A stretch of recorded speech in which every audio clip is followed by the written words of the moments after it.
দাঁড়িপাল্লার প্রতিদ্বন্দ্বী প্রার্থী হেলাল সাহেব সামাজিক যোগাযোগ মাধ্যম এবং ইউটিউবের বিভিন্ন চ্যানেলে ওনার মন ঘোরা কথা বলে বরুড়াবাসী তথা সারা বাংলাদেশের মানুষকে বিভ্রান্ত করার অপপ্রয়াস চালাচ্ছে। ওনার এই অপতৎপরতার জন্যেই আজকের এই লাইভে আমার হাজির হওয়া। আমি আপনাদের মাধ্যমে প্রথমত বরুড়াবাসী, পরবর্তীতে সারা বাংলাদেশের জনগণকে জানাতে চাই যে 256 কুমিল্লা 8 বরুড়ার দাঁড়িপাল্লার প্রার্থী, বাংলাদেশ জামাত ইসলামের প্রার্থী জনাব হেলাল সাহেব, ওনার নিজ কেন্দ্রেই উনি 792 ভোটে পরাজিত হয়েছে।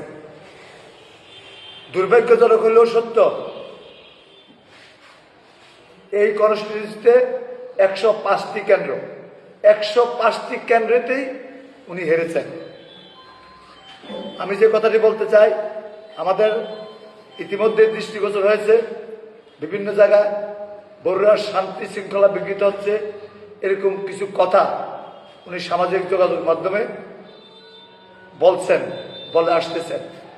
এ ব্যাপারে আমি বলতে চাই, নির্বাচন উত্তর এবং নির্বাচন পরবর্তী সময়ে আমাদের বরুড়া, কুমিল্লা 8 বরুড়া সর্বসময় শান্তিপ্রিয় ছিল, সহাবস্থানে ছিল। নির্বাচন পরবর্তী সময়ে সদ্য নির্বাচিত আমাদের প্রাণপ্রিয় নেতা জাতীয় সংসদ সদস্য জনাব জাকের আতায়ের সুমন ব্যর্থহীন কণ্ঠে বলেছেন, বরুড়াতে আমরা সবাই একসাথে একজোটে শান্তিতে আমরা বরুড়াতে বসবাস করতে চাই। সেই নিরিখে বরুড়ার প্রত্যেকটা ধানের শীষের কর্মী সমর্থক নিজ নিজ অবস্থানে নিজেকে সংযত রেখে এ পর্যন্ত শান্তি শৃঙ্খলা বজায় করে আসছেন। দুর্ভাগ্য হল সত্য যে উনি যেভাবে বিভিন্ন মাধ্যমে কথাবার্তা বলছেন, সামাজিক যোগাযোগ মাধ্যমে কথাবার্তা বলছেন, আমরা আশঙ্কা করি ওনার এই অসত্য কথাবার্তার জন্য না জানি বরুড়া অশান্ত হয়।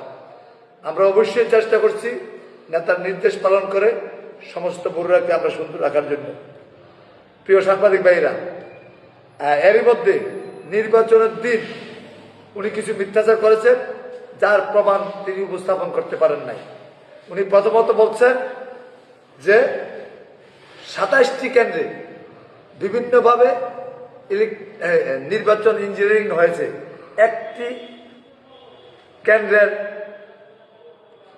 কেন্দ্রে উনি ওনার এই কথার সত্যতা প্রমাণ উপস্থাপন করতে পারেন নাই। পাশাপাশি দিগলগাঁও সরকারি প্রাথমিক বিদ্যালয় কেন্দ্রে ওনাকে অ্যাসল্ট করা হয়েছে উনি দাবি করেছিলেন, কিন্তু ওনার মুখে সাংবাদিক মহোদয়ের কাছে বলেছেন যে আমি অ্যাসল্ট হই নাই।